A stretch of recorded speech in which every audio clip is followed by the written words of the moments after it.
Hey everyone, this is Michael again, and welcome to my review of tonight's edition of Smackdown. And I thought tonight's Smackdown, I have to say, I thought it was much better than Raw last night. Wasn't a perfect show tonight. There was some stuff that I liked tonight. So let's get started with the review. The show opens with Kevin Owens coming out, saying he's heard for weeks that Shane is going to take action and everything, and everything he says to where Shane is, where is he? And Owens says he's been called a coward for not being at SmackDown last week when he was on via satellite, but he's calling out Shane. Owens says that he respects Vince and that he's going to do something to someone he doesn't respect, meaning Shane. Sami Zayn ends up coming out saying, what is wrong with him and what is wrong with Owens, and that he is out here because Owens has really lost control and snapped. He says to Owens that if he crosses the line, there will be trouble coming for him, and that he needs to stop. He needs to stop what he's doing. Owens ends up saying to Sami that he's cool, he's fine, and that he is out here, that he has eclipsed him for 15 years, and he says Owens says that Shane is going to regret bringing him to SmackDown, SmackDown Live, and that he's going to take him out at Hell in a Cell. And Sami says that his day will come, and he's going to do it the right way to earn, like a shot at, at a title, or win a match. And he says that he says to Owens that when he looks in the mirror, he sees a giant piece of trash.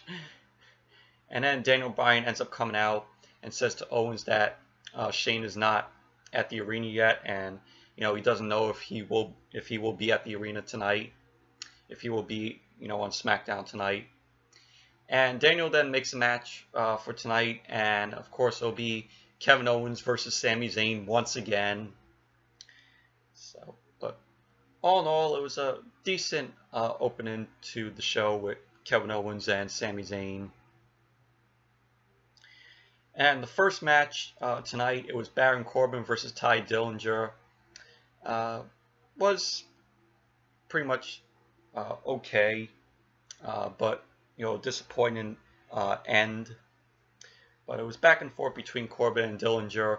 Styles was on commentary through the match. The match ended by Countout because Baron Corbin ended up throwing water into AJ Styles, and then he threw Ty Dillinger into Styles, and Corbin got back in the ring, and Ty was trying to get back in there, but he was too late. He was already counted out, and so Baron Corbin ends up winning the match.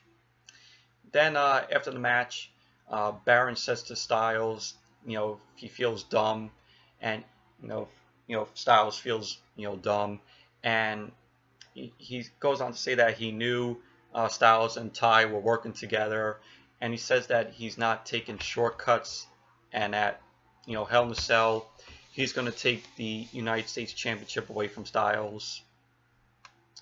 So, but all in all, it was an okay match. Not great or perfect though. Sorry about that, but moving on. After the Baron Corbin Ty Dillinger match, we had Jinder Mahal and the Singh brothers are out.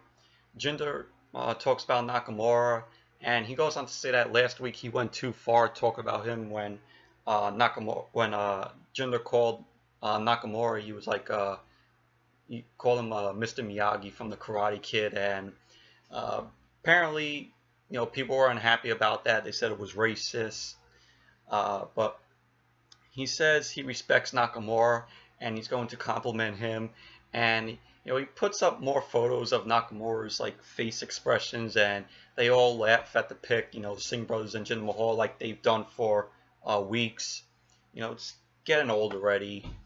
And Nakamura is on the Titantron, and he says, I couldn't tell what he said though, but he ends up coming out. He ends up taking out the Singh brothers, and then Jinder comes out, starts taking out Nakamura. Then, gets back in the ring. Nakamura's taking out the Singh brothers again, and Jinder ends up taking out. Jinder ends up, beating up Nakamura, but Nakamura ends up hitting the Kinshasa on Jinder, and that's how pretty much the segment ended. But it's just the same old segment that we got for weeks with Jinder and the Singh brothers. Just laughing at the facial expressions of Nakamura on the Titantron. So, and then after that we had the Usos versus the Hype Bros. New Day. Before the match, New Day came out, and we see them sitting in the crowd, behind the commentators, and we see just Xavier Woods on his phone, probably doing like a live video or something. But this match was meh to me. It's just, I kind of figured the Usos were going to win the match, and they actually did win. And after the match, the Usos tell New Day at Hell in a Cell they will be the 5-time WWE Tag Team Champions. But Xavier had an idea, and he says that New Day, they want to defend their titles inside Hell in a Cell. So pretty much, if it's official, it'll be the Usos versus New Day inside Hell in a Cell for the Smackdown Tag Team Championships. So that's gonna be pretty awesome. When they make it official. And then after that, we had the Pride of Bulgaria celebration with Rusev, where he gets awarded this key to his homeland, which was just a fake plastic key. And Aiden English was out there, just singing, for Rusev to come out. It's pretty much that. And Rusev says he wants to relieve his victory from last week when he beat Orton. And the only reason why he beat Orton was because Aiden distracted Orton. And that gave Rusev the kick, to lay out Orton. So, and then Rusev goes on to say that he destroyed the legend of the Legend Killer, talking about Orton. And he says that SmackDown Live is his jungle now. Then, Aiden starts singing again. Orton comes out of nowhere and RKO's Aiden. And then he ends up RKOing Rusev. So, the whole segment I thought was pretty much meh to me. Didn't really care for it. And after that, we see Daniel Bryan telling Sami Zayn that Shane is on his way to the arena to the show. Sami says that he hopes Shane doesn't interfere in the match, in his match with Kevin Owens, and that he wants to have his time, just take on Owens and just finish the match, by pinning him. So, but it was just a little segment with Daniel and Sami. Then after that, we see Orton. He approaches Renee Young. Orton says to Renee that when Rusev wakes up, to let her tell Rusev that Orton will see him at Hell in a Cell. So I guess Orton and Rusev are going to go at it again at Hell in a Cell. So that's going to be pretty decent to see. And then after that, we had Charlotte Flair versus Carmella. It was a decent match. back and forth between Charlotte and Carmella. Charlotte ended up getting the win. So, then after the match, Natalya ended up coming out saying to Charlotte that nothing makes her happy, and nothing makes her happy that her dad, that Charlotte's, dad, Ric Flair, gets to watch Hell in a Cell, and will watch, Charlotte fail, possibly. So, but all in all, it was a decent match with Charlotte and Carmella.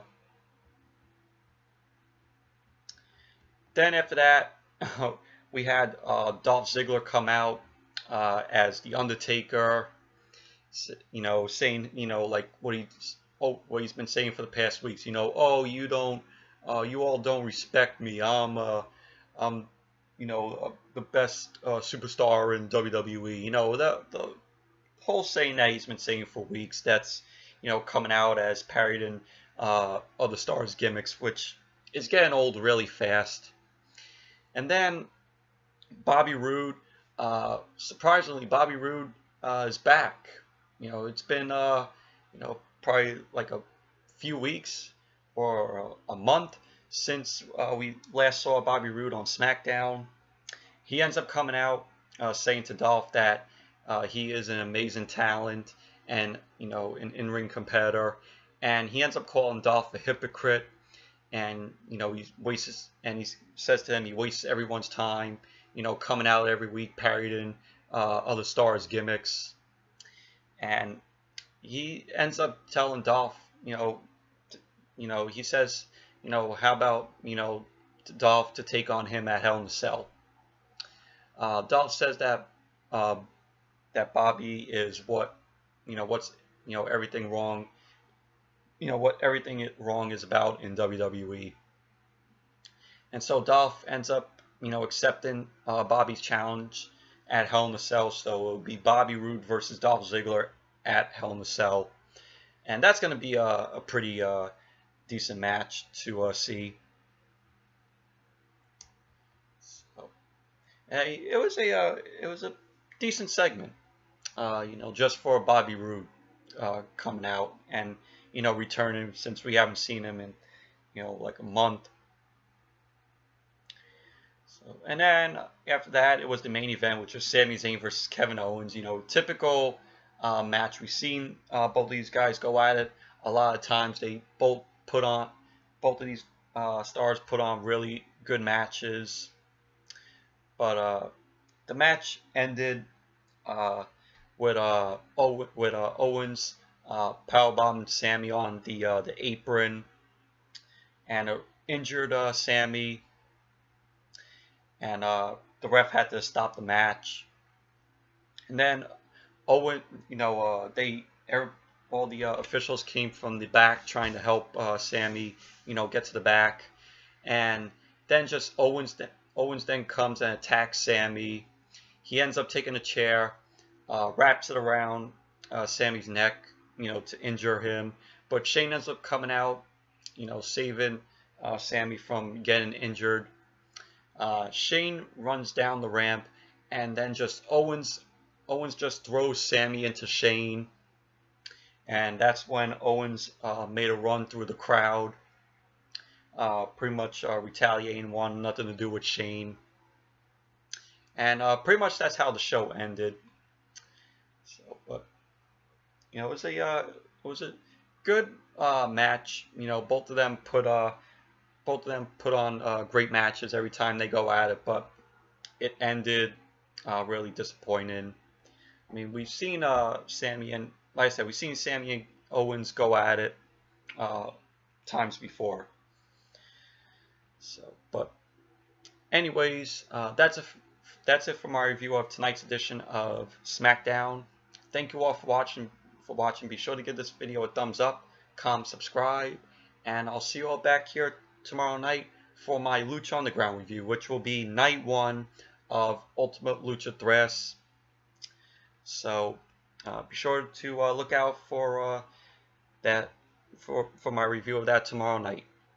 So until tomorrow night, I'll see you all later. Bye.